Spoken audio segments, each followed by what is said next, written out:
Им звезди теглят след себе си все нови и нови.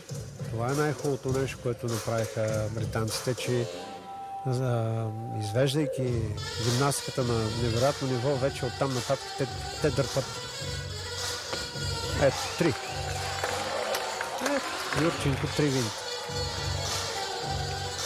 Много техничен състезател, много. Леко недовъртяно, но няма проблем. Да видим как се правят 3 винта. Изключително труден прескок.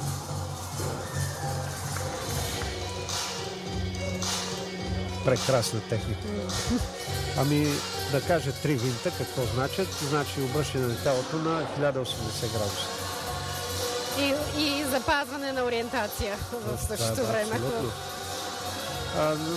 Веднага ще направя паралел с един единствен наш гимнастик, който беше така много така му се отдаваха въртенията, винтовете. Филип Янев, сега треньор. Да. Той беше много успешен на прескок. Да напомним, че беше европейски шампион за юноши на прескок и финалист на Олимпийските игри в Атина, 2004 година, така че това е една от звездичките, които имахме в последните години в мъжката гимнастика.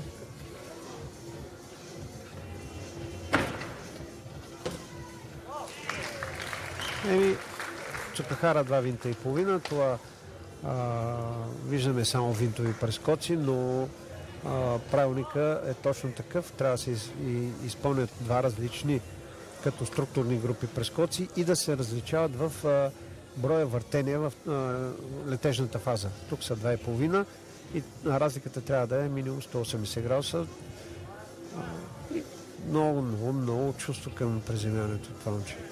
Можем да кажем, че си осигури място в финала, нали така? Да. Мисля, че никой няма